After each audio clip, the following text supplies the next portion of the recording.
एक थियरी तो हसन निजामी देता है कि पृथ्वीराज चौहान तराइन के दूसरे युद्ध से निकलता है, पकड़ा जाता है और पकड़ने के बाद उसको मार दिया जाता है। नहीं, पकड़ने के बाद उसने सरेंडर किया, सरेंडर करने के बाद उसे अजमेर का राजा बनाया गया। थोड़े दिनों बाद वापस बगावत की, इस बार उसको पकड़ के मार।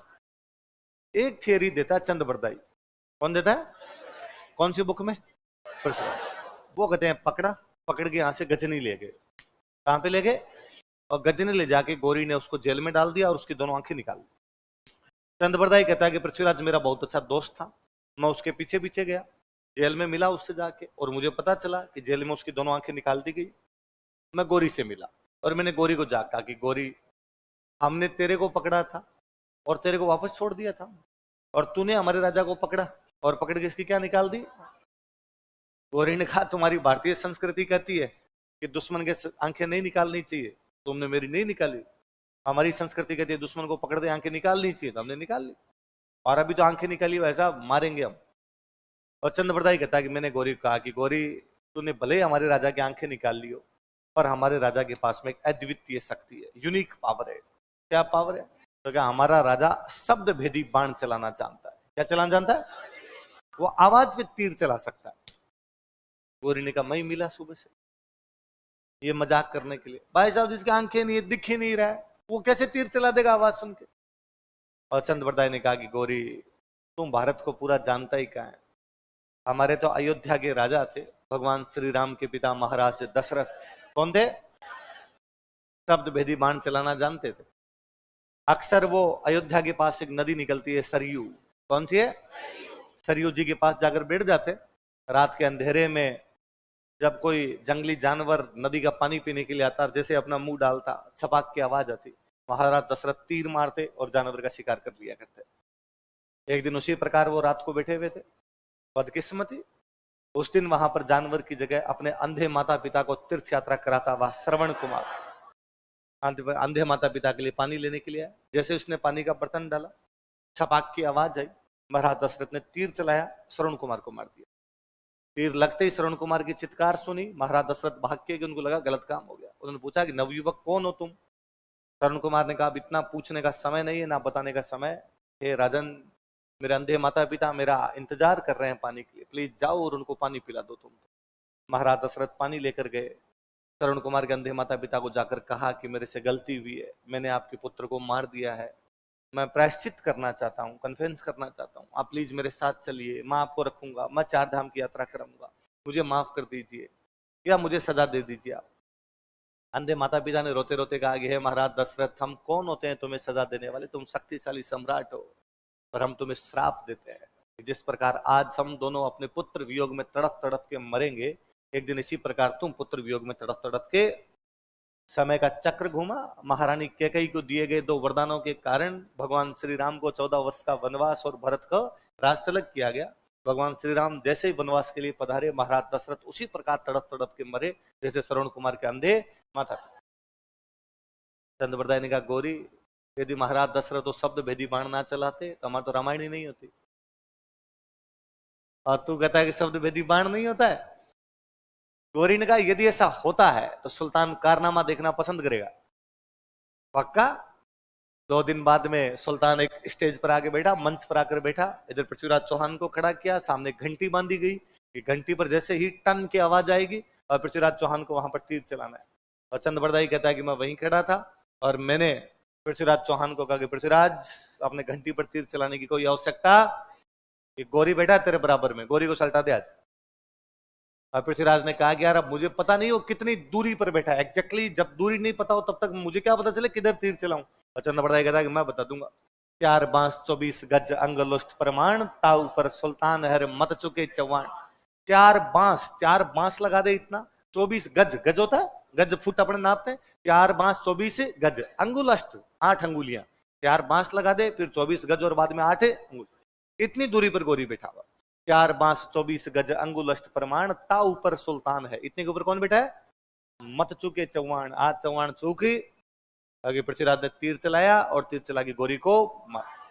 गौरी के सिवाय जब तक पृथ्वीराज को और मुझे मारते, हम दोनों ने एक दूसरे को मार दिया। तो ये कहानी सुनाई किसने?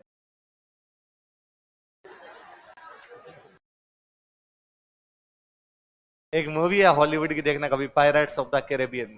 कौन सी मूवी है? Pirates of the Jack Sparrow, है ना। उसके अंदर है कि आज दिन तक जो कोई पायरेट्स ऑफ द कैरेबियन के चंगुल में फंस गया वो कभी बचकर वापस से, फिर वो कहता है कि फिर ये कहानियां सुनाता कौन है, हमें बताता कौन है कि पायरेट्स ऑफ द कैरेबियन से। पर हमारे पास जवाब है। हम कहते हैं कि चंद बरदाई के बेटे थे, उनका नाम था जलहण। क्या नाम था? और हम कहते हैं पृथ्वीराज रासो को आगे जलहण ने कंप्लीट किया था, उन्होंने कहानी बताई। पर पृथ्वीराज रासो में भयंकर झोल है। कहानी यह है कि राज प्रशस्ति लिखी गई थी 1676 में। कब लिखी गई थी? उस समय महाराणा राज सिंह जब मेवाड़ का इतिहास लिखा रहे थे, बापा रावल से लेकर राज सिंह तक सबके बारे में लिखवा रहे थे, तब उन्होंने अपने कुछ दूत राजस्थान के भिन्न भिन्न इलाकों में भेजे और कहा जाओ राजस्थान के अलग अलग क्षेत्रों से वहां का इतिहास लेके आओ, ताकि अलग अलग क्षेत्रों के इतिहास से मेवाड़ के इतिहास की जानकारी मिले। कोई दूत गया अजमेर साइड में, अजमेर साइड में उसने लोगों को कहा कि मुझे अजमेर का इतिहास चाहिए। उसके पास एक बंदा है, उसने आगे कहा मेरे पास चंद बरदाई की पृथ्वीराज रासो है। कौन चंद बरदाई की? वो जो पृथ्वीराज चौहान के दरबार में चंद बरदाई था, उसकी पृथ्वीराज रासो है। इसलिए पृथ्वीराज रासो की पहली जानकारी राज प्रशस्ति में मिलती है। कहा मिलती है? तराइन का दूसरा युद्ध हुआ 1192 में। कब हुआ है? राज प्रशस्ति लिखी गई 1676 में, 500 साल बाद। भगवान जाने किताब कब लिखी गई। बीच में किसी ने लिख दी, अपनी तरफ से नमक मिर्च लगा दिए, क्योंकि उसकी कई बातें कॉन्ट्राडिक्टरी है जो आपस में कहीं भी मेल नहीं खाती। जैसे उसमें बताया हुआ कि कर्पूरी देवी दिल्ली की राजकुमारी थी और दिल्ली की तोमर थी। दिल्ली की क्या थी? हम तो जानते हो कलचुरी थी। तो क्या थी? वो अचल राज कलचुरी की बेटी थी। वो कलचुरी थी, त्रिपुरी की थी। त्रिपुरी नाम की जगह पड़ती है वहां की। क्या गिरा है? कुछ ही नहीं गिरा। ये आवाज है? दीवार के उस साइड से भूकंप आ गया। मरेंगे, सब मरेंगे। कल हो रहा था भूकंप। कलयुग बेहद नजदीक है, मरेंगे सब, कोई जिंदा नहीं बचेगा। पहले कोरोना में मरे थे, अब किस में जाएंगे? भूकंप। जीते जी लिए उतने ठीक है, अब आगे है? है? अब तो नाम ही नहीं लेना, पक्का ही आ जाएगा। अब तो ये वाली कहानी सुनो। तो चंद बरदाई की पृथ्वीराज रासो की जो पहली जानकारी है कौन सी किताब में मिलती है? तो उसके अंदर खूब सारी गलती है। ये जयचंद वाला विवाद उसी बुक में, स्वयंगिता वाली कहानी उसी बुक में, इसके अलावा दूसरी चीजों के अंदर ये मिलती। अभी तक हम ये प्रूव नहीं कर पाए, ये जस्टिफाई नहीं कर पाए कि जो चंद बरदाई की पृथ्वीराज रासो हमारे पास पड़ी है वो वही है क्या जो चंद बरदाई ने लिखी थी, या बाद में किसी ने चंद बरदाई के नाम से चेप दी? क्या ये किताब उसी समय लिखी गई थी क्या जबकि घटनाएं हैं, या 300-400 साल बाद में किसी ने लिखी, अपनी तरफ से कुछ बातें इधर उधर कर दी? अभी तक हम पृथ्वीराज चौहान की कैसे डेथ हुई उस बारे में एग्जैक्ट श्योर नहीं। हसन निजामी तो कहता है हमने पकड़ने सरेंडर किया, सरेंडर करने के बाद में हमने अजमेर का राजा बनाया, इस बार वापस उसने बगावत की, इस बार हमने मारा। चंद बरदाई अलग कहानी बताता है। संभवतः ज्यादा संभावना यह है कि यह हुआ होगा कि पृथ्वीराज को यहाँ से पकड़ के लेके गए होंगे, वहां ले जाके आंखें निकाली होगी और पकड़ के मार दिया। इतनी सी घटना हुई होगी। तुर्कों में बहुत सामान्य सी बात है, दुश्मन को पकड़ने के बाद आंखें निकाल के उसको मार दिया। हमारा सवाल अलग होना चाहिए। हमारा सवाल ये कि त्राइन युद्ध में वो क्यों हार गए थे। एक तो ये है कि पृथ्वीराज की पड़ोसियों से सबसे लड़ाई है, उसकी मध्य प्रदेश वालों से नहीं बनती, उत्तर प्रदेश वालों से नहीं बनती, गुजरात वालों से। इसलिए पड़ोसियों ने किसी भी युद्ध में उसका साथ, त्राइन के दोनों युद्धों में उसका साथ देने के लिए नहीं है। लिख लो। दूसरा ये है कि त्राइन के दूसरे युद्ध में उसकी जो सेना थी वो गोरी के मुकाबले कम थी। मैंने बताया तो उसने बाकी बाउंड्री पर अपनी सेना को भेज दिया था, तो उसके सेनापति अलग अलग सीमाओं पर बिजी थे, इसलिए यहां पर उसकी सेना क्या पड़ गई थी। हमने कहीं पढ़ा था एक जगह की बयाना के युद्ध के बाद सांगा ने बाबर को युद्ध की तैयारी का 1 महीने का टाइम था। कितना था? यहाँ तो 1 साल का दे दिया। तराइन के पहले युद्ध के बाद हाथों हाथ अटैक कर लेते, उसको बैठने का मौका। हमें यह भी मानना पड़ेगा कि भाई गोरी एक अच्छा सेनापति था और उसने अपनी डिप्लोमेसी से हरा दिया। उसने आपको बातों में फंसा लिया कि मेरा भाई राजा है, मैं चला जाऊंगा तो मेरे को मार देगा, इसलिए थोड़े दिन तक यहाँ पर बैठने दो, है? और फिर वो आपकी जासूसी करवाता रहा, आपको उसकी कुछ भी बातें पता नहीं थी। अचानक उसको पता था कि तुम कब सोए हो, कब जागते हो, रात को पार्टी की थी कि नहीं की थी। अचानक रात को अटैक करके मर गया वो। तुम फिर 2 बातें वो हमेशा लिखनी है, जब अपने वाला कोई हारे बाहर वाला जीते। उनके पास घोड़े थे, हमारे पास हाथी थे। उनके हथियार हल्के थे, हमारे हथियार। वहां हमने पढ़ा था कि अफगानों और राजपूतों को हराने के बाद बाबर के लिए भारत में राज करना क्योंकि भारत में दो बड़ी पावर थी, अफगान और राजपूत, दोनों हार गए, तो उसके लिए राज करना क्या हो गया, आसान। इस समय जब गौरी आया था, भारत की सबसे बड़ी पावर ही पृथ्वीराज है। पृथ्वीराज हार गया तो गौरी के उत्तराधिकारियों के लिए भारत में राज करना क्या हो गया। गौरी ने खुद ने राज नहीं किया था, गौरी अपना बंदा छोड़ गया था, कुतुबुद्दीन ऐबक उसने राज किया, तो गौरी का उत्तराधिकारी हो गया। मान लो पृथ्वीराज नहीं हारता तो क्या कुतुबुद्दीन ऐबक राज कर पाता। पृथ्वीराज चौहान अंतिम राजपूत राजा था जिसने दिल्ली पर कब्जा किया था। पृथ्वीराज के बाद कोई भी राजपूत राजा दोबारा दिल्ली पर कब्जा, सांगान ये जरूर पास में जरूर पहुंच गए थे, लेकिन दिल्ली पर कब्जा तो ये भी लोग कर नहीं पाए। एक बात ये भी है कि 1192 में पृथ्वीराज चौहान हार गया तो राज हो गया मोहम्मद गोरी। गोरी कहां का था, गज, गजनी कहां पड़ता है, अफगानिस्तान। भारत के नहीं थे, भारत से बाहर से लोग थे। इसके बाद लगातार ये अफगानिस्तान वाले चलते रहे खूब दिनों तक। पहले एक गुलाम वंश था, ये कुतुबुद्दीन ऐबक गोरी का गुलाम था, तो गुलाम वंश आया, गुलामों को हटा के आगे खिलजी, कौन आगे, वो अफगान थे। उनके बाद आगे तुगलक, वो थे। सैयद आगे, वो थे। फिर लोधी आगे, वो थे। लोधियों के बाद आगे मुगल, कौन आगे, उज्बेकिस्तान से आए हुए लोग थे वो, तो वो भी विदेशी थे। मुगलों के बाद आगे अंग्रेज, वो भी विदेशी थे। मतलब 1192 में भारत का राज विदेशियों के पास चला गया, 1947 तक उनके पास ही। 1192 से लेके 1947 तक भारत का कोई बंदा वापस भारत पर राज, एक विदेशी शासन की सीरीज शुरू हो गई थी, वो कब तक चलती रही, 1947। ये सब पॉलिटिकल चीजें हैं कि भाई पृथ्वीराज के बाद कोई राज नहीं कर पाया, या तुर्कों ने राज कर लिया तो उनके लिए आसान हो गया, या तुर्क आ गए तो उसके बाद विदेशियों के पास ही चला गया। लेकिन क्या राज चेंज होते हैं तो वो केवल एक पॉलिटिकल चेंज है ना, जब भी बाहर के लोग आके कब्जा करेंगे तो कल्चरल चेंज है ना। कल्चर में दोनों प्रकार के चेंज आ सकते हैं, आइदर पॉजिटिव और वो सकारात्मक भी हो सकते हैं और नकारात्मक। हमने भी देख 77 में वो राजा बनता है, तब वो 11 साल का है, 1192 में डेथ होगी, ले देखे 1166 में पैदा हुआ है, 1192 में मृत्यु होगी, कितने साल हुए, 26 साल के लड़के में भी सेंस था कि कला और संस्कृति बचनी चाहिए, इसलिए हम उन लोगों को याद करते हैं। उम्र लंबी नहीं बड़ी होनी चाहिए बाबू मोसाय, है ना। आप 100 साल जी के गए, वे लखनऊ की तरह जी गए, क्या मतलब निकला। आप 26 साल जी के गए केवल, और भारत में भले कोई इतिहास पढ़े या नहीं पढ़े, पृथ्वीराज को जानता जरूर है। भले अजमेर के चौहानों का स्वर्णकाल विग्रहराज का टाइम रहा होगा, विग्रहराज को आप तभी जान पाते हैं जब आप इतिहास पढ़ते हैं। पृथ्वीराज के लिए आपको इतिहास पढ़ने की कोई आवश्यकता, इसका मतलब कुछ तो उसकी अलग चीजें रही होगी कि लोगों के दिमाग से आज भी वो बंदा निकले, क्योंकि वो तराइन का दूसरा युद्ध हारा है, विग्रहराज को युद्ध हारा भी नहीं है। उसने कहा मैंने मलेच्छों को मार मार के अटक के पार भगाया है, और मैं चाहूंगा कि मेरे उत्तराधिकारी उनको अटक क्रॉस है। पृथ्वीराज ने अटक क्रॉस कर लेने दिए, वो हार गया तो अटक क्रॉस छोड़ के वो दिल्ली आ गए थे, लेकिन फिर भी हमें याद कौन है। इसका मतलब उसने उस 26 साल की बहुत छोटी सी आयु में कुछ ऐसा किया है कि लोगों पर उसके प्रभाव लंबे समय तक जारी रहे। उनमें एक प्रभाव यह है कि उसने कौन सा डिपार्टमेंट बनाया, का नाम भी याद रहेगा तो आप बता दोगे। जयानक की बुक का नाम क्या है, बड़ी शानदार बुक है, इसकी बातें सारी की सारी सही है, पर ये बुक तराइन के पहले युद्ध पर जाके समाप्त हो जाती है। ये तराइन का पहला युद्ध हुआ, पृथ्वीराज चौहान ने गौरी को हरा दिया, हैप्पी एंडिंग। तराइन के दूसरे युद्ध की कोई भी जानकारी, यदि ये तराइन के दूसरे युद्ध की जानकारी देता तो हमें पता चलता कि पृथ्वीराज की डेथ कैसे भी होगी, पर इसने नहीं दी। इससे ये लगता है पृथ्वीराज चौहान को पकड़ के लेके गए होंगे, बहुत तड़पा तड़पा के मारा होगा, या किसी भी तरीके से उन्होंने मार दिया होगा, और राइटर अपने हीरो के बारे में वो गलत बातें लिखना नहीं, वो उसकी वो मार्मिक चीजें लिखना, ये कुछ MS धोनी की मूवी की तरह है। MS धोनी वाली जो मूवी थी वो 2016 में आई, कब आई, 2016। मूवी एंड हो जाती है 2011 पे, यहां पर एंड हो जाती है 2 अप्रैल 2011, Wankhede stadium Mumbai, world cup final 2011, India versus Sri Lanka. और सीधा उधर से कौन, कुलाशेखरा था बॉलर उनका, कुलाशेखरा बॉलिंग, उधर से रवि शास्त्री की आवाज आती है, Dhoni finish in his style, party begins in the dressing room, छक्का मारा, इंडिया जीत गया, ड्रेसिंग रूम में पार्टी शुरू, मूवी द एंड। 2011 के आगे का धोनी का जीवन नहीं बताया हुआ, क्योंकि उसमें रन नहीं बनाए थे।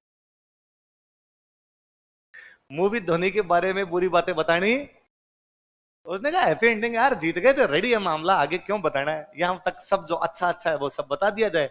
ये क्या है, जयानक के पृथ्वीराज रसो है। वो त्राइन के पहले युद्ध पर जाकर क्या हो जाती है, समाप्त। और जानकी पृथ्वीराज विजय कहीं भी चंद बरदाई की पृथ्वीराज रासो से मेल नहीं कर रही। जानकी पृथ्वीराज विजय की बातें उस समय के बाकी सोर्स से मिलती है, चंद बरदाई की पृथ्वीराज रासो की बातें बाकी सोर्स से मिलती। इसका लगता है कि हिस्टोरिकल फैक्ट यदि किसी बुक में सही है तो किसमें है? चंद बरदाई की पृथ्वीराज रासो हिंदी का बहुत अच्छा काव्य हो सकता है। राजस्थानी, वो राजस्थानी थी, अब उसको हिंदी बोलने लग गए। वो राजस्थानी का बहुत अच्छा काव्य हो सकती है। वो हिस्ट्री एग्जैक्टली हिस्टोरिकल फैक्ट उसके अंदर नहीं पले पड़ेगी। सॉरी, अदूरदर्शी राजा क्यों? जब आपने गोरी को गिरफ्तारी कर लिया था तो जेल में डाल देते, मार देते। जब त्राइन के पहले युद्ध के बाद उसकी सेना भाग रही थी, पीछा करते आप, अटक के पार भगा के आते, आने नहीं देते। सेना को, भागती हुई सेना को मार देते। हम कहते हैं उसने ऐसा नहीं किया, इसका मतलब दूरदर्शी, उसको सोचना चाहिए था यार ये सेना वापस आ जाएगी, मार देते हैं इसको। और यदि वो गोरी की चालाकियों को समझ जाता कि गोरी ने उससे कहा कि मैं भाई का वजह से यहां पर बैठा हुआ हूं, उसकी जासूसियों की तरफ भी ध्यान नहीं दिया, इसका मतलब कमांडर अच्छा। तो दो एलिगेशन है। कौन कौन से एलिगेशन है? एक तो यह है कि आप कहते हो कि वो सेनापति अच्छा नहीं था, और वो त्राइन के दूसरे युद्ध से पहले किसी युद्ध में हारा ही नहीं। और त्राइन का दूसरा युद्ध युद्ध नहीं है, विश्वासघात है। आप रात को सोते हुए किसी को मार सकते हो भाई साहब। यदि वो इतना बुरा सेनापति होता तो त्राइन के पहले युद्ध में भी हारता। इतना बुरा होता तो फिर वो भीम चालुक्य से भी हारता। इतना बुरा होता तो परमारदेव चंदेल से भी हारता, वो जयचंद से भी हारता। उसने सबको भगा भगा के मारा। इसका मतलब उसको अपरिपक्व सेनापति। दूसरा आरोप उस पर हम ये लगाते हैं कि वो एक अदूरदर्शी राजा था। क्यों? तो एक तो भागती हुई सेना पर आक्रमण नहीं किया, और माफी मांगने पर उस दुश्मन को छोड़ दिया। पर हम ये कहते साहब ये उसकी गलती नहीं, ये उस समय की भारतीय संस्कृति के आदर्श थे। भारतीय संस्कृति कहती है कि यदि कोई माफी मांग ले तो उसको छोड़ दिया जाना चाहिए, और दुश्मन की भागती हुई सेना पर आक्रमण सकते हैं क्या, उसको ऐसा कर लेना चाहिए था। 1192 में ऐसा कोई सोचता भी नहीं था। और उस समय यदि कोई ऐसा कर लेता तो उसकी आज हम बात ही नहीं करते, और हम गालियां निकाल रहे होते। उस समय के लोग गालियां निकाल रहे होते। हम आज का फीता लेके उस टाइम को नाप, उस टाइम के सोशल वैल्यूज अलग थी, आज की सोशल वैल्यूज अलग है, आने वाले समय की सोशल वैल्यूज है ना। कि मैं कहता हूं भाई आज जो है, आज कहीं ना कहीं अपने अंदर है कि भाई ज्वाइंट फैमिली में रहना चाहिए, है ना। भले रह नहीं रहे पर हमारे मन में तो है कि भाई दादा दादी के साथ रहना चाहिए, मम्मी पापा के साथ रहना चाहिए, चाचा चाची के साथ रहना चाहिए। धीरे धीरे जैसे जैसे सरकारी नौकरियां आ रही है बढ़ेगी, जैसे जैसे बिजनेस में और लोग जाएंगे, अलग अलग इस प्रकार की जो भी इकोनॉमिक एक्टिविटी बढ़ेगी, अलग अलग लोग रहने लग जाएंगे, वैसे न्यूक्लियर फैमिली जाएगी। जैसी फैमिली आएगी सिंगल सिंगल रहने लगेंगे। इस प्रकार लोग साथ साथ में रहेंगे। तो आज के 4 पीढ़ी बाद, 5 पीढ़ी बाद जब लोग यूरोपियन कल्चर आ जाएगी, लोग अलग अलग रहने लग जाएंगे, तो क्या 5 पीढ़ी बाद वाले अपने को गालियां निकालेंगे? यार हमारे दादे परदादे बड़े बेलखने थे, बूढ़े बूढ़े हो गए तो भी माँ बाप के साथ ही घूमते रहते थे। है? क्योंकि यूरोप में तो अभी भी है कि जैसे आप 16 साल के हो गए आप घर छोड़ के जाइए। आप यदि नहीं जाते हैं तो घर वाले धक्के मार के निकालते हैं, क्या कर रहा है? तो जिंदगी भर ठेका लिया है तेरा कि तेरे को हम पालते घूमेंगे। और दिलीप सरन सुनाते हैं कि पहली बार रूस घूमने के लिए गए, और वहां जो गाइड था, उस गाइड ने एक दिन, अब आप 4-5 दिन गाइड के साथ रहते हैं तो वो भी आपका दोस्त टाइप का हो जाता है। उससे पूछा कि तेरा घर कहाँ है, तू कहाँ रहता है, क्या है? उसने कहा ये मेरा घर है मॉस्को में, और मेरा घर यार बहुत छोटा है। कैसे? ठीक है यार, हम 4 लोग हैं, मैं, मेरी वाइफ, बेटी है, बेटा है, तो थोड़ा छोटा पड़ रहा है। तो नया बना ले यार, तू बड़ा बना ले, तेरे पास तो पैसे भी है, तू गाइड अच्छे खासे पैसे कमाता होगा। उसने कहा हाँ यार सोच रहा था, फिर मैं सोचता हूँ कि मेरी बेटी 16 साल की होने वाली है, तो 16 साल की होती है वो घर छोड़ के चली जाएगी, फिर 3 के लिए तो पूरा ही हो जाएगा। तो कहाँ चली जाएगी वो जाने, कहाँ रहेगी वो जाने, किसके साथ रहेगी वो देखेगी, अपना डिसीजन खुद लेगी। तो पढ़ाई लिखाई वगैरह हाँ कर लेगी, पढ़ना होगा तो पढ़ लेगी। कैसे पढ़ेगी? तो पार्ट टाइम जॉब करेगी। इसलिए यूरोप वाले विदेशों में जितने टावर है ये सारे के सारे पार्ट टाइम जॉब करते हैं। कोई पेट्रोल पंप पे तेल भर रहा होता है, कोई झाड़ू पोछे लगा रहा होता है, कोई किसी मैकडोनल्ड बर्गर मैकडी है तो उस पर बर्गर पकड़ा रहा है, कोई कहीं पे वेटर बना हुआ है, कोई कहीं बार टेंडर है दारू पकड़ा रहा है। सबके सब कुछ ना कुछ वो काम कर रहे हैं। खुद कमाते हैं, उसे पढ़ते रहते हैं। फिर क्या, वहां की जनसंख्या कम है और उन देशों के पास पैसे ज्यादा है, तो सरकारी स्कॉलरशिप देती है। आप कभी हवा महल के आगे जाके बैठ जाइए, आपको लगेगा वहां 17 साल का एक लड़का झींतरे से बाल बढ़ाए हुए पीछे पेंट उसकी टिक भी नहीं रही है, और पीछे एक लंबा सा बैग लटकाया हुआ घूम रहा है अकेला ही। आपको लगेगा यार ये कैसे आ गया अकेला, इसके साथ कोई यही नहीं, पैसे कहां से लाए, वो स्कॉलरशिप पे आ गया। अपने यहाँ आप 20 साल के हो गए, फिर भी कोचिंग में भी मम्मी पापा छोड़ने आए और उसमें तुम फोन करते हो पापा पीजी चेंज करना, आओ ना एक बार और। उसमें भी अपने कहते हैं मेरे ना खाना अच्छा नहीं लग रहा है यहाँ पर, खाना अच्छा खाना नहीं बनता है मेरे यहाँ पर, तो प्लीज मेरा पीजी चेंज करवा दो, मेरा खाना चेंज करवा दो, कुछ ना कुछ। अपने बीमार हो जाए तो घर वाले अपने कहते हैं तू कुछ ही मत करना, हम आ रहे हैं। अपनी कल्चर ये है कि घर वाले केयरिंग होते हैं, वहां की कल्चर है भाई तू जाने तेरा काम जाने। तो गए, हमने उससे पूछा भाई तेरे मम्मी पापा, उस गाइड से पूछते हैं गाँव रहते हैं, तुम जाते हो उनके पास? हाँ जी मैं आता चला जाता हूँ, नहीं भी जाऊँ तो कोई बात नहीं। मेरी एक बहन है, कई बार वो चली जाती है, कई बार मैं चला जाता हूँ, पर नहीं भी जाए तो भी माँ बाप ऐसा नहीं है कि वो हमें कह सकें कि आओ। जैसे आप 16 के 18 के हो जाते हो, आप बियर पीते हो, सार्वजनिक रूप से बियर पीते हो, आपको कोई रोकने टोकने वाला? अपने यहाँ पे पापा की उम्र हो गई 60, दादाजी की हो रखी है 80, फिर भी दादाजी के सामने बीड़ी नहीं पीते हैं। और कई बार ऐसा होता है कि पापा बीड़ी पी रहे, उधर से दादाजी आते हुए दिखाई दिए, तो बीड़ी को हाथ में लेके यूं कर दिया उसको, हाथ जल गए।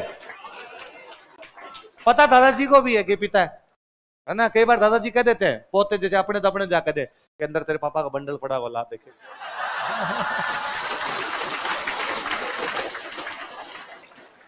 सामने नहीं पी रहे ना, है अपनी कल्चर ये है, उनकी कल्चर अपने अपने देश की अपनी अपनी कल्चर है जी, अपने हिसाब से। अपने यहाँ आप 20 साल का बच्चा हो जाए, 22 साल का 23 साल का हो जाए, तो घर वालों को चिंता होती है किसकी शादी करनी, तो घर वाले उसके लिए टाबर ढूंढते। वहां ये है कि भाई 16 का हो गया अब तू जा, 2 टाबर है दोनों 16-17 हो गए जा, उसके बाद मम्मी पापा दोनों सोचते हैं भाई हमें करनी है।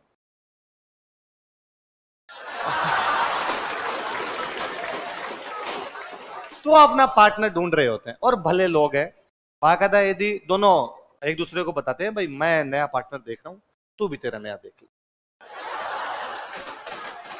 साल भर का टाइम लेते हैं आपस में, साल भर के अंदर दोनों अलग अलग। और उनके बच्चे भी या तो उनके होते ही नहीं है या खूब सारे होते हैं, एक एक 5-5 6-6 वैसे टाबर होंगे। अब मान लो 4 बच्चे थे तो बंटवारा कर लेते हैं भाई, 2 महिला ले जाएगी 2 पुरुष। अब महिला का पार्टनर अलग, उसने अलग से शादी कर ली, पुरुष ने अलग से शादी कर ली। अब वो जिस महिला ने जिस पुरुष से शादी की वो अपने पहले वाली महिला के 2 लाए, ये पहले वाले पुरुष के 2 ले गई, 4, उधर उनके 4। अब इसमें वो कहती है कि मेरे 2, तेरे 2, फिर हमारे 2। और अब सबसे बड़ी बात देखो, वो रख भी लेती है, वो दूसरे वाली महिला के जो बच्चे हैं उनका भी वो पालन पोषण कर लेती है, अपने अमासी नहीं रखे। अपने इस प्रकार बच्चे हो तो चाची ताई तो बहुत दूर की बात है, मासी नहीं रखे, वहां वो दूसरी महिला के भी बच्चे रख रही है, क्योंकि उनकी ब्रिंगिंग वैसी है, उन्होंने आसपास में वैसा ही वातावरण देखा होता है। तो हर देश की, हर समाज की, हर समय की परिस्थितियां अलग है, उनके सामाजिक मूल्य अलग है। तो 1192 में यदि किसी राजा ने कर दिया, उसकी आज के आधार पर आलोचना